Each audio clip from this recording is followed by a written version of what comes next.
జనవరి ముగిసిపోయింది. శివశివ అంటూ చలి వెళ్ళిపోయి ఎండల తీవ్రత మొదలైంది. అనామిక తన భర్త రమేష్తో ఇంట్లో కూర్చొని వ్యాపారం గురించి మాట్లాడుతూ ఉంటుంది. ఏవండి, చలికాలం కదా అని మనకున్న పండ్ల షాపును ఆపేశాం. ఇప్పుడు ఎండలు మొదలయ్యాయి. జ్యూస్లకి మంచి డిమాండ్ ఉంటుంది. ఈసారి పళ్ళరసంతో పాటు బాదం పాలు కూడా పెట్టాలని అనుకుంటున్నానండి. మీరేమంటారు? తప్పకుండా అనామిక, చాలా మంచి ఆలోచన. స్పెషల్ బాదం పాలు ఎలా చేయాలో నేను బాగా నేర్చుకుంటాను. మంచి రోజు చూసి ఇక ఆ వ్యాపారం మొదలు పెట్టేద్దాం. ఇద్దరూ ఇలా మాట్లాడుకుంటూ ఉండగానే రమేష్ తమ్ముడు సురేష్, అతని భార్య అవని అక్కడికి వచ్చారు. అవని తన అక్కయ్య అనామికను, బావ రమేష్ను పలకరించింది. సురేష్ తన అన్నయ్యను వదినను పలకరించాడు. ఏంటక్కా, ఏంటి బావగారు, ఏదో గొప్ప డిస్కషన్లో ఉన్నట్టున్నారు? అదేం లేదవని, ఇంత ప్రొద్దుటే వచ్చారు.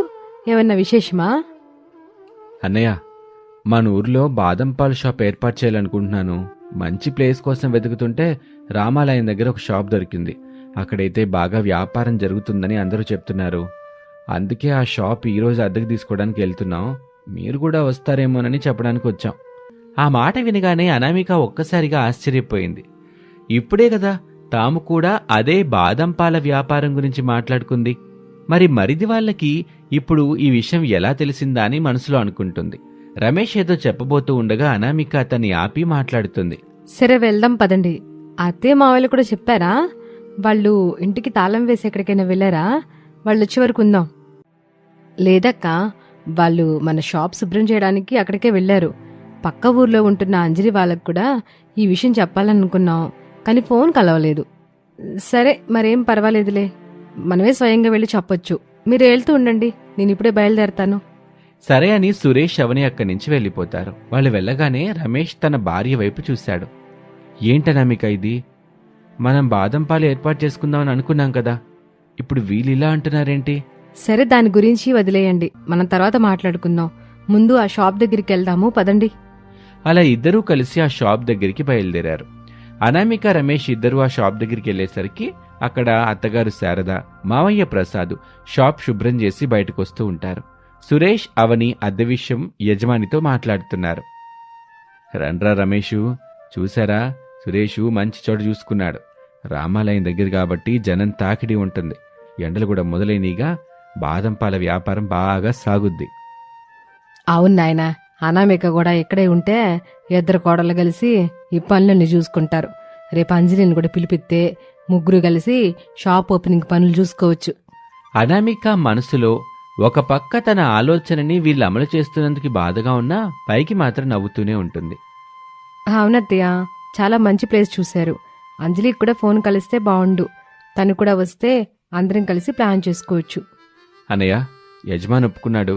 రేపటి నుంచి మనం ఫర్నిచర్ పని మొదలు పెట్టచ్చు. చాలా సంతోషం సురేష్. కానీ అనామిక, మనం ఇందాక మాట్లాడుకున్నాం కదా. రమేష్, ఇప్పుడు దాని గురించి ఎందుకు? సురేష్, నువ్వు ముందుకెళ్ళు, మేము నీకు తోడుగా ఉంటాం. పంతులు గారి చేత ముహూర్తాలు పెట్టించుకుని ఓపెనింగ్ సమయానికి 2 రోజుల ముందెళ్ళి అంజలి వాళ్ళని కూడా పిలిచేద్దాం అని అనటంతో వాళ్ళు సరే అంటారు. మంచి మాట చెప్పారు. ఒకసారి పంతులు గారికి ఫోన్ చేయండి, ముహూర్తాలు ఉన్నాయో లేదో అడిగి తెలుసుకుందాం. అలాగే, ఇప్పుడే ఫోన్ చేస్తాను అని ప్రసాద్ పంతులు గారికి ఫోన్ చేసి రమ్మనటంతో ఆయన ఇంటికొచ్చారు. పంచాంగం తీసి లెక్కలు చూసి ఒక ముహూర్తం ఖరారు చేశారు. 2 రోజుల్లోనే చాలా మంచి ముహూర్తం ఉందమ్మా, ఆ రోజే ఓపెనింగ్ చేయండి. వ్యాపారం బ్రహ్మాండంగా సాగుతుంది. సరే పంతులు గారు, ఆ రోజు మీరొచ్చి పూజ చేయాలి. తప్పకుండా వస్తానమ్మా, కాకపోతే దక్షిణ మాత్రం బాగా ఇవ్వాలి. ఆయన సంతోషంగా అక్కడి నుంచి వెళ్లారు. ముహూర్తం ఖరారు కావటంతో అందరూ ఎవరిళ్లకు వాళ్లు వెళ్లిపోయారు. ఇక ఆ రోజు సాయంత్రం శారదా ప్రసాద్ ఇంటి బయట కూర్చొని ఉండగా ఆటోలో సామాన్లతో అరుణ్, అంజలి అక్కడికి దిగారు. అది చూసి వాళ్ళు కంగారు పడ్డారు. ఏంట్రా అరుణు, ఇదేంటి సామాన్ అనేది ఇచ్చారు? అసలు విషయం ఏంటి? వెనకాల ఆటో కూడా వస్తుందేంట్రా? అక్కడ పనులేమీ సరిగ్గా సాగటం లేదమ్మా, అందుకే అన్నీ సర్దుకొని ఇక్కడికి వచ్చేసాం.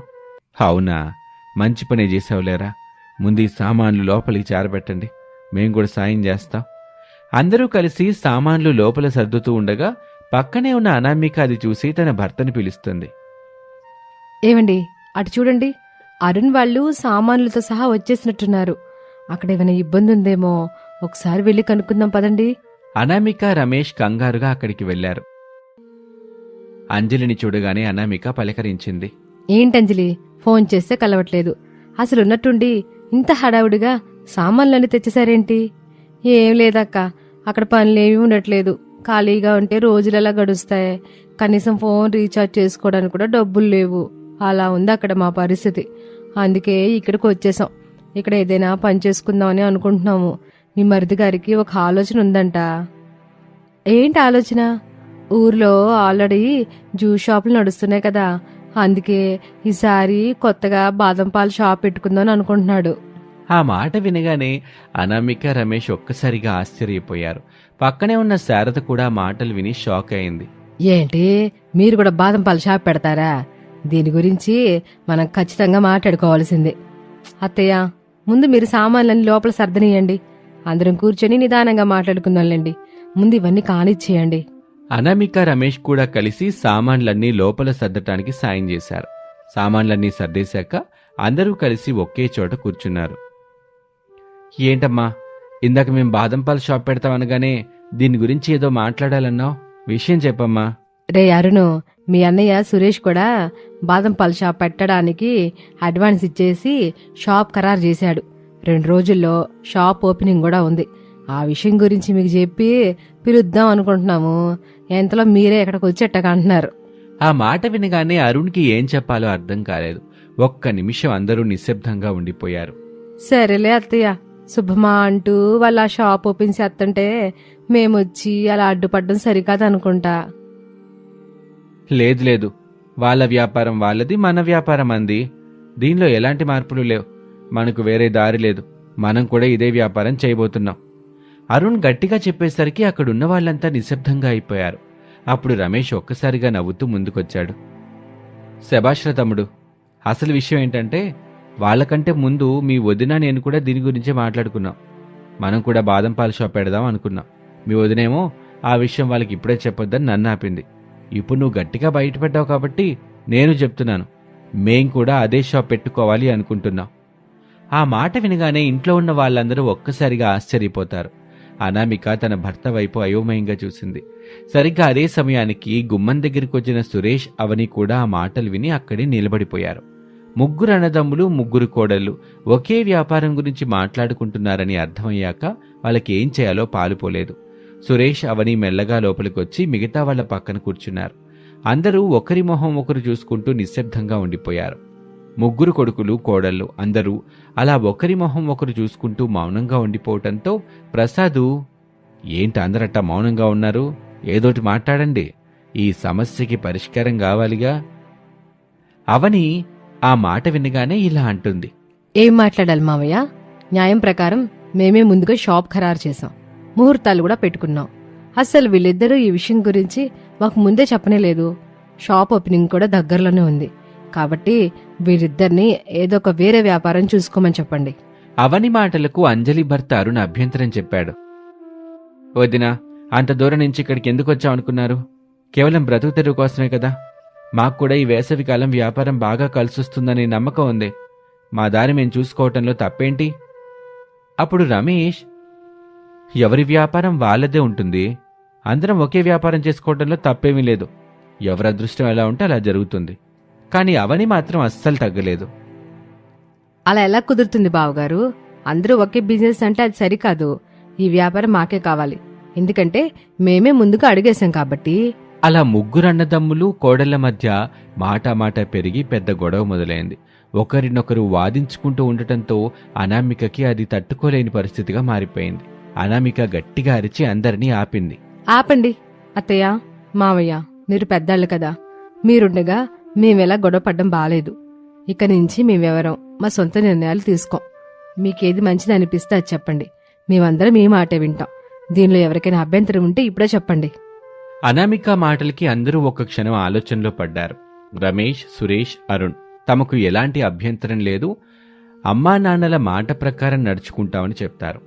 కోడళ్లు కూడా అత్తగారి వైపు చూసి సేగ చేశారు. ఇక శారద అందరి మొహాలు చూసి లోతుగా ఆలోచనలో పడింది. ఇప్పుడు ఆమె ఇచ్చే తీర్పు 3 కోడళ్ల భవిష్యత్తుని మార్చబోతుంది. ఇక ఆ తర్వాత అత్తగారు ఏ నిర్ణయం తీసుకుంటారో చూడాలి. శారద అందరినీ ఒకసారి తేరిపారా చూసి, నేను చెప్పే మాట మీరందరూ ఖచ్చితంగా వింటారని చెబుతున్నా. ఇక ఆ తర్వాత మీ ఇష్టం. చెప్పమ్మా, నీ మాట కాదంటావా? అందరం వింటాం. అయితే ఏనండి, ఎవరు బాధపడకుండా వ్యాపారాలు మొదలెట్టుకోండి. మన ఊర్లో సెంటర్లు బాగానే ఉన్నాయిగా. ముగ్గురు 3 వేరు చోట దూరంగా షాపులు పెట్టుకోండి. ఒకవేళ వ్యాపారం సరిగ్గా సాగకపోతే అప్పుడు ఏం చేయాలో కూడా నా దగ్గర ఒక ఆలోచన ఉంది. దాని గురించి తర్వాత మాట్లాడుకుందాం. అత్తగారి మాటపై అందరూ సరే అన్నారు. మంచి ముహూర్తం చూసుకుని 3 కొడుకులు 3 కోడళ్లు 3 వేరువేరు చోట్ల బాదం పాల షాపులు ఏర్పాటు చేశారు. పోటీ పెరగడంతో ఎవరికి వారు కస్టమర్లను ఆకర్షించే పనిలో పడ్డారు. రావాలమ్మా రావాలి, తాజా బాదం పాలు, స్పెషల్ ఫ్రూట్ మిక్చర్, రకరకాల జ్యూసులు కూడా ఉన్నాయి. రెండమ్మా రండి. అనామిక, అలా కేకలు వేయాల్సిన అవసరం ఏముంది? మన షాప్ గురించి అందరికీ తెలుసు కదా, వస్తారులే. తెలిస్తే సరిపోదండి, ఇప్పుడు మనకి పోటీ ఉంది కదా, అందుకే ఇలానే పిలవాలి. ఇక మరోవైపు అవని సురేష్ కూడా గట్టిగా కేకలేస్తున్నారు. రావాలి బాబు రావాలి, స్పెషల్ బాదం పాలు. ఒక్కసారి గనక తాగారంటే అస్సలు వదిలిపెట్టరు. ఆలోచిస్తే ఆశాభంగం. త్వరగా రండి బాబు రండి. ఇక అంజలి అరుణ్ కూడా ఏమాత్రం తగ్గలేదు. తాజా పరిమళాలు వెదజల్లే బాదం పాలు, సువాసన చూస్తేనే తాగాలనిపిస్తది. చిన్నలో పెద్దలు అందరూ రావాలి. అందరూ నెల రోజుల పాటు కష్టపడి వ్యాపారం చేశారు. కానీ ఆశించిన స్థాయిలో లాభాలు రాకపోవడంతో మళ్లీ అందరూ అత్తగారి దగ్గర సమావేశమయ్యారు. చూశారుగా, నెల రోజుల్లో మీకు పెద్దగా లాభాలేమి లేవు, అట్టగాని నష్టాలు లేవు. అందుకే నా దగ్గర ఇంకో ఆలోచన ఉంది. మీరందరూ విడివిడిగా కాకుండా మెయిన్ సెంటర్లో ఒక పెద్ద షాపు తీసుకుని 6 కలిసి చూసుకోండి. అప్పుడు మీ వ్యాపారం ఎట్టాగుంటుందో చూడండి. అత్తగారి సలహా నచ్చి అందరూ కలిసి ఊరి మధ్యలో ఒక పెద్ద షాపుని ఏర్పాటు చేశారు. 3 తోటికోడళ్లు కలిసి ఉత్సాహంగా కస్టమర్లను పిలవటం మొదలుపెట్టారు. అందరూ ఒక్కటే చోట ఉండటంతో జనం విపరీతంగా రావటం మొదలైంది. నెల తిరిగేసరికి ఊహించని స్థాయిలో డబ్బులు సంపాదించారు. ఆ డబ్బును తీసుకొచ్చి అత్తగారి చేతిలో పెట్టారు. ఇప్పుడు చెప్పండి కోడల్లో, వ్యాపారం ఎట్టాగుంది? అద్భుతంగా ఉంది అత్తయ్య, ఇంత బాగుంటుందని అస్సలు ఊహించలేదు. అందుకే నేను చెప్పేది ఏంటంటే, ఉమ్మడిగా ఉంటేనే బలం. ఐకమత్యంతో ఉంటే ఏదైనా సాధించుకోవచ్చు. నా దగ్గర ఇంకో ఆలోచన కూడా ఉంది. మనం ఇట్ట వేరువేరు ఇళ్లలో కంటే అందరం కలిసి ఒకే పెద్ద ఇల్లు తీసుకుందాం. మిగిలిన ఇళ్లను అద్దెకిస్తే ఆ డబ్బు కూడా మనకే వచ్చుద్దిగా, ఖర్చులు తగ్గుతాయి. అందరం కలిసి ఉమ్మడి కుటుంబంగా ఉందాం, ఏమంటారు? నిజమే అత్తయ్య, మీరు చెప్పింది చాలా బాగుంది.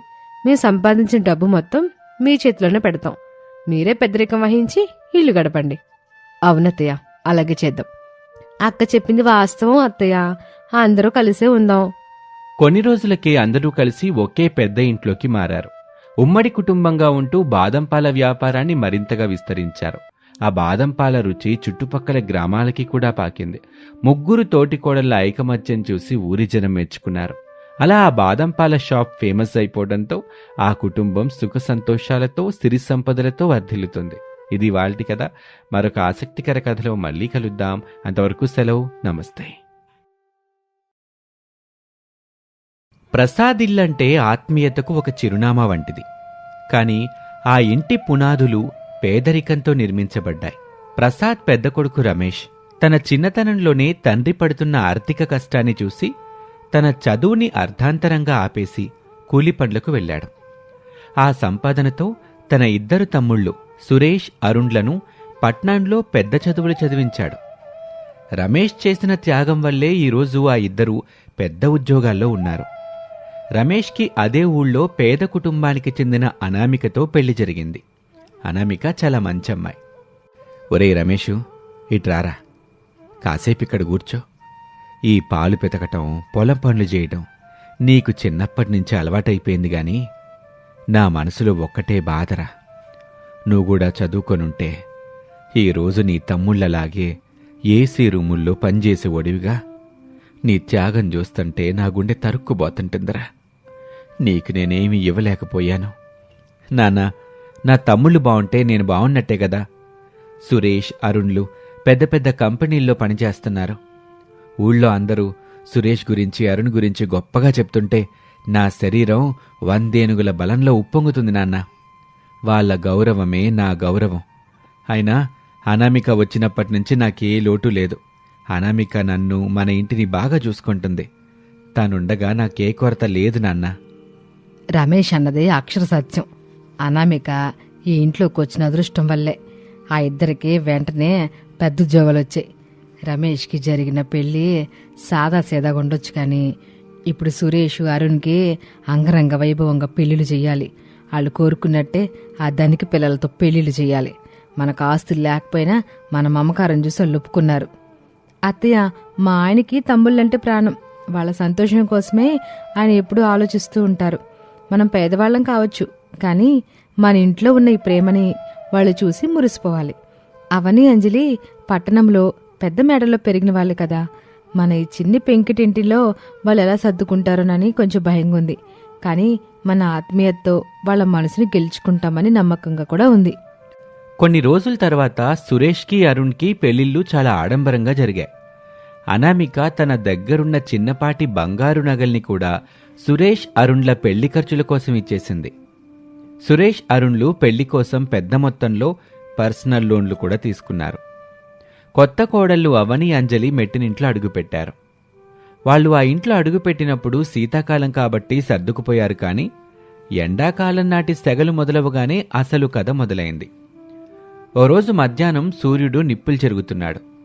పాత పెంకుటిల్లు ఒక వేడి కొలిమిలా మారింది. హాల్లో అవని, అంజలి ముఖాలు చెమటతో తడిసిపోయాయి. సురేష్, నీకు నేను ముందే చెప్పాను, ఈ నరకంలో ఉండడం నా వల్ల కాదు. మా ఇంట్లో గదులన్నీ సెంట్రల్ ఏసీలో ఉండేవి. ఇక్కడ ఈ పాత పెంకులు నిప్పులు కురుస్తున్నాయి. ఫ్యాన్ వేస్తే వేడిగాలి వస్తోంది.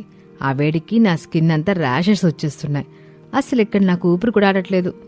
అవును అరుణ్, నా వల్ల కూడా కావట్లేదు. వంటింట్లో అనామిక అక్క వంట చేస్తోంది. ఆ పొయ్యి వేడికి తోడు ఈ ఫ్యాన్ గాలి వేడి. ఇక్కడుంటే మనం ఉడికిపోతాం. కనీసం మంచినీళ్లు తాగుదామన్నా నీళ్లు కూడా వేడిగా ఉన్నాయి. మన త్వరగా పట్టణంలోనో లేక ఇక్కడే ఊర్లో ఉన్న కొత్త అద్దెంట్లోకి మారిపోదాం. అంజలి, అవని, మీరు కొంచెం అర్థం చేసుకోండి. మనం ఈ ఇంటిని వదిలి వెళ్తే నాన్నగారు చాలా బాధపడతారు. అన్నయ్య మా కోసం ఎంతో కష్టపడ్డాడు. అది మీకు తెలుసు కదా. మనం ఇల్లు మారితే వాళ్ళు ఒంటరి వాళ్ళు అయిపోతారు. మీరెందుకు అలా ఆలోచించటం లేదు? సురేష్, సెంటిమెంట్లు మా ఆకలిని వేడిని తీర్చావు. మా ఆరోగ్యం పాడవుతుంది ఇక్కడ. నాకు నిన్నటి నుంచి తలపోటు వస్తుంది. మేము ఈరోజు సాయంత్రమే సామాన్లు సర్దుకుని వెళ్ళిపోతున్నాం. మీరొస్తారా రారా అన్నది మీ ఇష్టం. మమ్మల్ని ఈ చావడిలో ఉండమంటే మాత్రం ఉండలేం. అన్నయ్య, ఏం చేయమంటావు? వీళ్ళసలు మన మాటే వింటం లేదు. ఆ అద్దింటికి అడ్వాన్స్ కట్టేస్తాను. లోన్ల భారాలు ఒకవైపు, భార్యల పట్టుదల మరోవైపు. సురేష్, అరుణ్ ఇద్దరూ దిక్కుతోచని స్థితిలో తల్లిదండ్రులకి నిజం చెప్పి ఊర్లోనే ఉన్న ఒక ఆధునిక భవనాన్ని అద్దెకు తీసుకుని వెళ్ళిపోయారు. సురేష్, అరుణ్లు అవని, అంజలితో వెళ్ళిపోవటంతో ప్రసాద్, శారదమ్మల గుండెలు పగిలాయి. ఆ పాత ఇల్లు మళ్లీ నిశ్శబ్దం అయిపోయింది. ఓ సాయంత్రం వేళ ప్రసాద్ అరుగుమీద కూర్చొని శూన్యంలోకి చూస్తున్నాడు. శారదమ్మ లోపల ఒక మూల కూర్చొని ఏడుస్తుంది. చూశారండి, మనం కష్టపడి పెంచిన పిల్లలు ఎండకి తట్టుకోలేక మనల్ని వదిలిపోయారు. మన ఇల్లు పాతదవడం తప్ప మన పేదరికమే మన మధ్య దూరాన్ని పెంచింది. నాకిప్పుడు ఈ అన్నం కూడా సహించడం లేదయ్యా. ఇది మన తప్పు కాదు శారదా, అంతా కాలం మహిమ. ఈ ధనిక పిల్లలకి ఈ పేదరికం, ఈ ఉక్కపోత అలవాట్లేదు. మన కొడుకులు కూడా వాళ్ళ మాట వెనక తప్పలేదు. రమేషు, నువ్వు కూడా వెళ్ళిపోరా. అనామికనైనా సుఖంగా ఉంచు. నీకే లోటు రానివ్వకూడదనుకున్నాను గాని ఈ పాతిల్లే నీకు శాపమైందేమోరా. నాన్నా, మీరేం మాట్లాడుతున్నారు? నేను తమ్ముళ్ళని చదివించింది వాళ్ళు సుఖంగా ఉండాలని. వాళ్ళు వెళ్ళిపోయారని నేను బాధపడ్డం లేదు. మీరు బాధపడుతుంటేనే నా గుండె తరుక్కుపోతుంది నాన్న. నేను మిమ్మల్ని వదిలి ఎక్కడికి వెళ్ళను. అప్పుడు ప్రసాద్కి దాహం వేయటంతో అనామికని కొన్ని నీళ్లు తీసుకురమ్మని అడిగాడు. కుండలో నీళ్లు తీసుకొస్తూ ఉండగా అనామికకి ఒక ఆలోచన వచ్చింది. మామయ్య గారు, ముందు మీరు ఈ నీళ్లు తాగండి. మీ మనసుని కూడా శాంతపరచుకోండి. వాళ్ళు మన మీద కోపంతో వెళ్ళలేదు మావయ్య. కేవలం ఈ ఇంట్లో ఉండే వేడిని తట్టుకోలేక వెళ్లారు. వాళ్ళని మన ఇంటికి రప్పించడానికి నాకు ఒక ఆలోచన వచ్చింది. నా ఆలోచన ద్వారా మన ఇంటిని చల్లగా మార్చుకుందాం. అదేలాగమ్మా? మనకి పాతింటిని మేడలాగా మార్చేంత స్తోమత లేదుగా. లోన్లు తీసుకునే ధైర్యమూ లేదు. వాళ్ళకేమో ఏసీలు కావాలి. ఇంట్లో ఫ్యాన్ వేసినా వేడిగాలొచ్చే పరిస్థితిలో ఉన్నాం మనం. మావయ్య గారు, ఈ కుండలో నీళ్లు ఎందుకు చల్లగా ఉన్నాయో మీకు తెలుసా? బయట 40 డిగ్రీల ఎండ ఉన్నా ఫ్రిడ్జ్లో పెట్టిన దానికంటే ఈ నీరు ఎంత రుచిగా చల్లగా ఉంది. అది మట్టి కుండ కాబట్టి చల్లగా ఉంటుంది తల్లి. దాని సూక్ష్మ రంధ్రాల ద్వారా గాలి వెళ్ళటం వల్ల ఆ చల్లదనం వస్తుంది. సరిగ్గా చెప్పారు మావయ్య. ఈ మట్టి కుండ బయట ఉన్న వేడిని లోపలికి రానివ్వదు, అలాగే లోపల ఉన్న వేడిని బయటకు పంపేస్తుంది. మన ఇంటిని కూడా ఈ కుండలాగా మార్చేస్తే ఎలా ఉంటుంది? నా ఉద్దేశం ఏంటంటే ఈ పెంకుల పైన మట్టితో ఒక ప్రత్యేకమైన ఆవరణం క్రియేట్ చేద్దాం. ఇల్లుని కొండలాగా మార్చడమా? ఏంటన్నామిక, నీ మాటలు పిచ్చి మాటలాగున్నాయి. ఇల్లు అంటే సిమెంట్ ఇటుకతో కడతారు గాని మట్టితో కట్టడం ఏంటి? అత్తయ్య, పూర్వకాలంలో అన్నీ మట్టిల్లే ఉండేవి. అవి ఎంత చల్లగా ఉండేవి మీకు తెలుసు కదా. మన పాత పెంకులపైన మేలు రకమైన మట్టిని ఒక లేయర్లాగా వేయించి ఇంటి చుట్టూ మట్టికను ఒక క్రమ పద్ధతిలో పేరిస్తే ఆ కుండగాలి ఇంటిని చల్లబరుస్తుంది. దీనికి ఎక్కువ ఖర్చు కూడా అవ్వదు. మన ఊరి కుమ్మరి శెట్టిని పిలిపిస్తే ఆయన సహాయంతో మనం ఈ ఇంటిని కొండిల్లుగా మార్చుకోవచ్చు. అమ్మా, ఇదంతా సాధ్యమేనా? అసలు ఎప్పుడైనా ఎక్కడైనా ఎవరైనా ఇట్ట చేశారా? ఒకవేళ వర్షం వస్తే ఆ మట్టి కరిగిపోదా? మామిగారు, ప్రకృతిలో ఉండే సహజ సిద్ధమైన సూత్రమే ఇది. వర్షం రాకుండా పైన వాటర్ ప్రూఫింగ్ లాగా సహజ సిద్ధమైన కలప పొట్టు వాడదాం. మనం డబ్బులేదని బాధపడన అవసరం లేదు. బుద్ధుంటే ఏదైనా సాధ్యమే. రేపు ఉదయమే నేను ఈ పని మొదలు పెట్టేస్తాను. ఏమండి, మీరు నాకు సహాయం చేయాలి. ఇక మరుసటి రోజు నుంచి వారం రోజుల పాటు ఇల్లు ఒక ప్రయోగశాలలా మారింది. ఊరి కుమ్మరి శెట్టిని, మట్టి పనిచేసే మేస్త్రీలను పిలిపించి పెంకులపైన ఒక అడుగు మందం మట్టితో ఒక డిజైన్ చేయించారు. వారం తిరిగేసరికి ప్రసాద్ పాత ఇల్లు ఒక కొత్త కళను సంతరించుకుంది. పైన పెంకులు కనిపించకుండా మట్టి ఆవరణం, కుండల డిజైన్తో ఇల్లు చూడ్డానికి ఒక పెద్ద మట్టి కుండలాగే ఉంది. రమేష్ రోజూ ఆ కుండలపై నీళ్లు కొడుతుంటే ఆవిరి లోపలికి వెళ్లి చల్లదనాన్ని ఇస్తుంది. అమ్మా అనామిక, ఏ మ్యాజిక్ చేశావమ్మా! అసలు ఇంట్లోకి రాగానే పర్వతాల మీద గాలి దాకినట్టుగా ఉంది. ఈ మట్టి సువాసన, ఆ చల్లదనం నా 60 ఏళ్ల జీవితంలో ఇట్టాంటి హాయిని నేనెప్పుడూ అనుభవించలేదు తల్లి. ఆ ధనికుల ఏసీలు కూడా దీని ముందు దిగదుడిపే. నిజమేనయ్యా, వంటింట్లో కూడా ఇప్పుడు సేగ తాగలట్లే. నేను హాయిగా వంట చేస్తున్నాను.